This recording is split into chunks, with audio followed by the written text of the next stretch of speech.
திருக்கோளூர் பெண் பிள்ளை ரகசியம் 10வது கதை.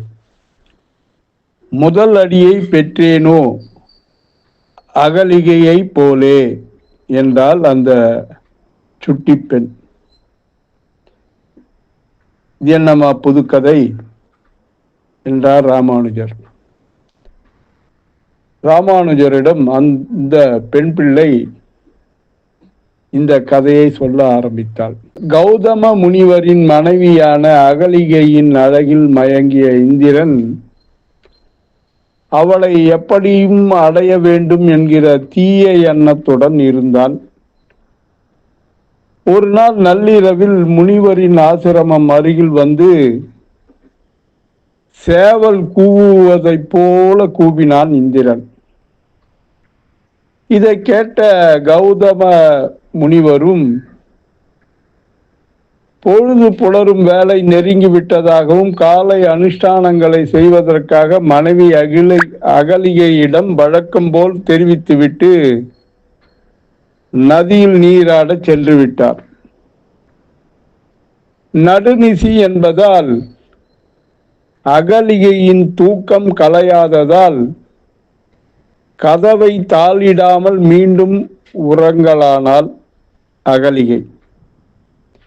இவ்வாறான சந்தர்ப்பத்திற்காக முனிவரின் ஆசிரமத்திற்கு அருகில் பதுங்கி இருந்த இந்திரன் கௌதம முனிவரை போல் உருமாறி முனிவரின் தாளிடாத ஆசிரம கதவை திறந்து கொண்டு படுக்கையில் இருந்த அகலிகையின் அருகில் சென்றான். யாரு? இந்த இந்திரன். கதவு திறந்து உள்ள போயிட்டான். தூக்க கலக்கத்தில் இருந்த அந்த அகலிகை தமது அருகில் இருப்பவர் தமது கணவர்தான் என நினைத்து விட்டாள். ஏன் நீராடாமல் உடனே திரும்பி விட்டீர்கள் என்று கேட்டாள் அகலிகை. அப்படி கேட்டுக்கொண்டிருக்கும் போதே முனிவர் வேடத்தில் வந்த இந்திரன் தமது தீய எண்ணத்தை நிறைவேற்ற செயல்பட்டான். இதனை சற்றும் எதிர்பாராத அகலிகை தமது கணவர்தான் என நினைத்து இந்திரனின் செயலுக்கு ஒத்துழைக்கலானாள். தூக்க கலக்கத்துல அவளுக்கு தெரியல தமது பக்கத்தில் இருக்கிறது தன்னுடைய கணவர் தான் அப்படின்னு நினைச்சிட்டு அந்த கணவரோட விருப்பத்தை நிறைவேற்றினாள். நதிக்கரை சென்ற கௌதம முனிவருக்கு பொழுது புலர்வதற்கான அறிகுறிகள் ஏதும் தென்படாததால் ஏதோ சூழ்ச்சியால் தான் நாம் நீராட வந்துவிட்டோம் என நினைத்தார். தன்னுடைய தவ வலிமையால் என்ன நடந்தது என உணரலானார். அப்போதுதான் இந்திரனின் சூழ்ச்சியினை அறிந்து கொண்டார்.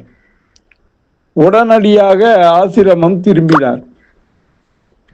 இந்திரன் தன் இச்சையை தீர்த்து கொண்டு பூனை வடிவில் குடிலை விட்டு வெளியே வருவதை கண்டார் கௌதம முனிவர்.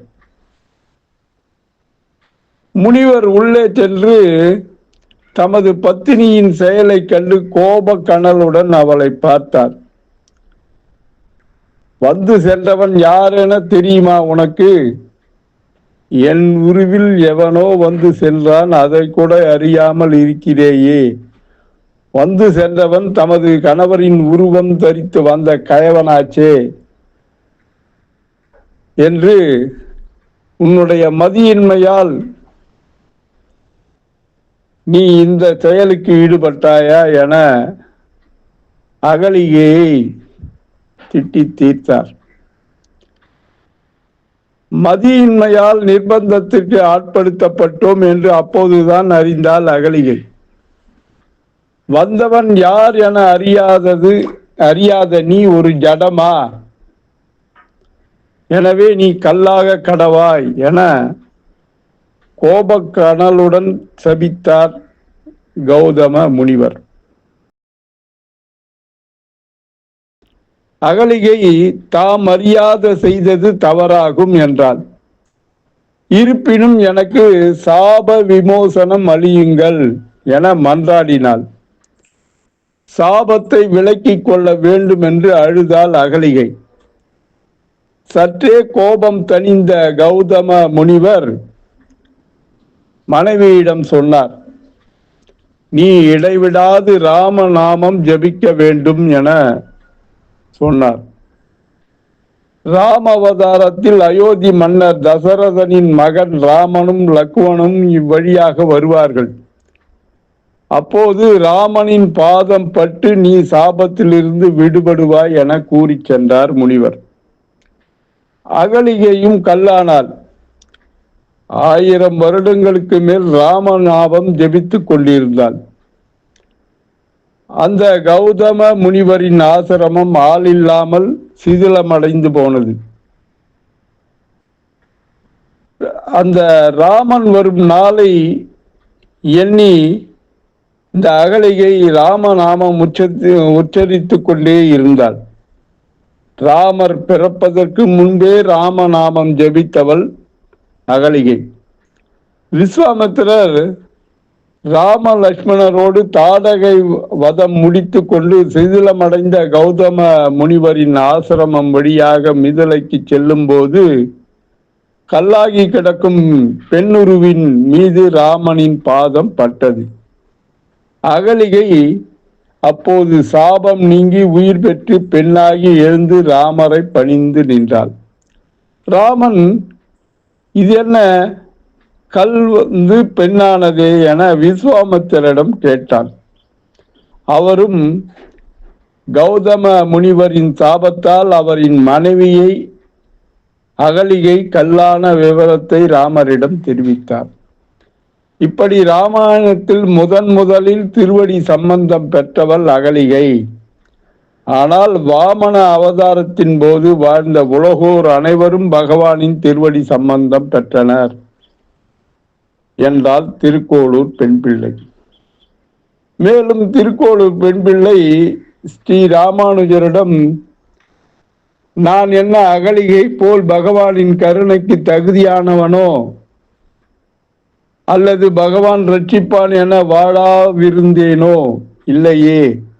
எனவே நான் இவ்வூரில் வாழ தகுதியற்ற நான் புறப்படுகிறேன் என்றாள். அதற்கு ராமானுஜர், பெண்ணே, ராமரின் பாத மேன்மையை தெரிவிக்க வேண்டும் என்று இப்படி ஒரு சாப விமோசனத்தை கௌதம முனிவர் சாபமிட்டார். ராமரோட பாத மேன்மையை தெரிவிக்கிறதுக்காக கௌதம முனிவர் சாபமிட்டார் என்றார் ராமானுஜர். இறைவனின் பாதம் பிடிக்க வேண்டும். நாம் அனைவரும் இறைவனின் பாதம் பிடிக்க வேண்டும். இறைவனின் பாதம் நம்மீது பட ராமநாமம் சொல்லி ஜபிக்க வேண்டும். நம் மனம் கல் போல் திண்ணமாக இருக்கும். அதை ராமநாமம் சொல்லி கரைய வைக்க வேண்டும் என்பதை விளக்கவே இந்த நிகழ்வு என்றார் ராமானுஜர். அகலிகை போல் நான் பொறுமையாக 1000 வருடங்கள் கல்லாய் கிடந்து ராமநாமம் சொல்லவில்லையே. அகலிகை போல் இறைவனின் திருவடியை நான் நினைக்கவில்லையே என்று ராமானுஜரிடம் கூறினாள் அந்த சுட்டி பெண். மேலும் அந்த சுட்டி பெண், பிஞ்சாய் பழுத்தேனோ ஆண்டாளை போலே என்றாள். இது என்னம்மா புது கதை என்றார் ராமானுஜர். சரி, அந்த கதையை சொல் என்றார். அந்த கதையை ராமானுஜருடன் சேர்ந்து நாளை நாமும் கேட்போமா? திருக்கோளூர் பெண் பிள்ளை ரகசியம் தொடரும். அன்புடன் எம் தணிகானந்தம், சேந்தமங்கலம். வணக்கம்.